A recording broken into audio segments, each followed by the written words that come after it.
Qatar ജയിലിൽ കഴിയുന്ന ഭാരതീയർക്ക് മാപ്പ് നൽകുന്നത് സംബന്ധിച്ച ചർച്ചാ പുരോഗതിയിൽ. ജയിലിൽ കഴിയുന്ന 85 ഭാരതീയർക്ക് ഖത്തർ 2024 മാപ്പ് നൽകിയിരുന്നുവെന്ന് ഇന്ത്യൻ വിദേശകാര്യ വക്താവ്.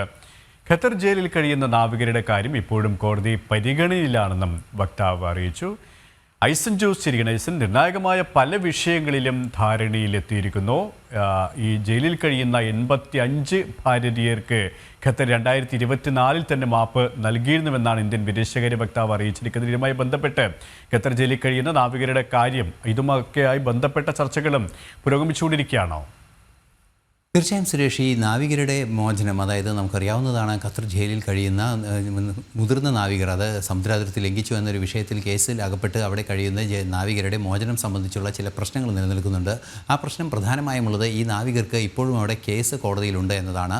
അതുകൊണ്ട് തന്നെ അതിൽ ഇടപെടുന്നത് സബ്ജുഡീസ് ആകാനുള്ള സാധ്യതയുള്ളതിനാൽ അക്കാര്യത്തിലുള്ള ചർച്ചകൾ, എക്സിക്യൂട്ടീവ് തല ചർച്ചകൾ സാധ്യമല്ലാത്തൊരു സാഹചര്യം നിലനിൽക്കുന്നതിനാൽ അക്കാര്യത്തിൽ കൂടുതൽ ഇടപെടലുകൾ നടന്നിട്ടില്ല എന്നാണ് അറിയാൻ സാധിക്കുന്നത്. അതേസമയം ഖത്തർ ജയിലിൽ കഴിയുന്ന 600ഓളം ജയിലിൽ കഴിയുന്ന ഭാരതീയരുണ്ട്. ഈ 600ഓളം പേരിൽ 85 പേർക്ക് മാപ്പ് നൽകി കഴിഞ്ഞ 2024 വിട്ടയച്ചിരുന്നു. കാലാകാലങ്ങളായി ഇത്തരത്തിൽ മാപ്പ് നൽകി വിട്ടയക്കുന്നൊരു രീതിയുണ്ട്. ഇപ്പോൾ 25ലും അത് സംബന്ധിച്ചുള്ള ചർച്ചകൾ നടക്കുന്നുണ്ട്. കഴിഞ്ഞ വർഷം അത് 24 പേരെയാണ് വിട്ടയച്ചിരിക്കുന്നത്, 85 പേരെയാണ് വിട്ടയച്ചിരിക്കുന്നത് എങ്കിൽ 25ൽ അത് കുറേ കൂടി കൂടുതൽ പേരെ വിട്ടയക്കുന്നതിനുള്ളൊരു സാധ്യതയിലേക്ക് കൂടി കാര്യങ്ങൾ തുറക്കുന്നതിനുള്ള നീക്കമാണ് നടത്തുന്നത്. അത്തരത്തിൽ നാവികർ ജയിലിൽ കഴിയുന്ന നാവികരുടെ വിഷയത്തിൽ ഇടപെടാനാവാത്ത ഒരു സാഹചര്യമുണ്ടെങ്കിലും തുടർ നിയമ നടപടികൾ അക്കാര്യത്തിൽ കണ്ടിന്യൂ ചെയ്യാനുള്ള നീക്കമാണ് ഇരു രാജ്യങ്ങളും തമ്മിലുണ്ടായിരിക്കുന്നത്.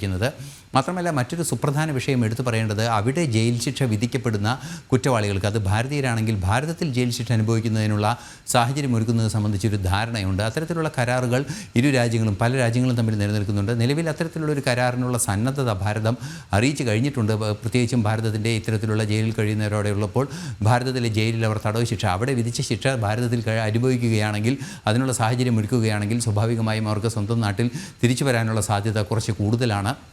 മാത്രമല്ല, പരോൾ അനുവദിക്കുന്ന രീതിയിലൊക്കെ അവർക്ക് വീണ്ടും കുറേ കൂടി സൗകര്യങ്ങളുണ്ടാകും തടവ് ശിക്ഷ അനുഭവിക്കുന്നതിന് എന്നതൊരു യാഥാർത്ഥ്യം കൂടിയാണ്. ഈ ഒരു രീതിയിലുള്ള ഒരു ധാരണയ്ക്കുള്ള ചർച്ചകൾ പുരോഗമിക്കുന്നുണ്ട്. ഭാരതത്തിൻ്റെ ഭാഗത്തു നിന്ന് പൂർണ്ണമായും അതിനുള്ള ധാരണകൾ അല്ലെങ്കിൽ നിലപാടുകൾ കൃത്യമായി ഖത്തറിനെ അറിയിച്ചിട്ടുണ്ട്. ഖത്തർ അക്കാര്യത്തിൽ അന്തിമമായ ഒരു തീരുമാനം അറിയിച്ചിട്ടില്ല എന്നതാണ് യാഥാർത്ഥ്യം. അതുകൊണ്ട് തന്നെ ഖത്തർ ഇക്കാര്യത്തിൽ ഒരു അന്തിമ തീരുമാനം അറിയിക്കുന്നതോടെ ഈ പ്രശ്നം പരിഹരിക്കുന്നതിനും അവിടെ വിധിച്ച ശിക്ഷ ഭാരതത്തിൽ അനുഭവിക്കുന്നതിനും ഉള്ള സാധ്യതയുണ്ട്. അതുപോലെ തന്നെ ഏതെങ്കിലും ഖത്തർ പൗരന്മാർ ഭാരതത്തിൽ ഇത്തരത്തിൽ ശിക്ഷ അനുഭവിക്കേണ്ട സാഹചര്യമുണ്ടെങ്കിൽ അവരെയും കൈമാറുന്നതിനുള്ളൊരു ധാരണ ഉണ്ടാകും. ഇത്തരത്തിൽ പരസ്പര ധാരണയോടെ ഈ വിഷയം കൈകാര്യം ചെയ്യാൻ നിലവിലെ സാഹചര്യത്തിൽ ഇപ്പോൾ പറ്റാത്തൊരവസ്ഥയുണ്ട്. അതുകൊണ്ട് തന്നെ നിലവിൽ ഈ മാപ്പ് നൽകി മോചിതരാകുന്നവരുടെ എണ്ണം വർദ്ധിപ്പിക്കുക എന്നത് തന്നെയാണ് കൂടുതൽ പ്രാധാന്യത്തോടെ പരിഗണിക്കപ്പെടുന്നത്. സുരേഷ്, ഐസൻ ജോസാണ് വിശദാംശങ്ങൾ നൽകിയത്.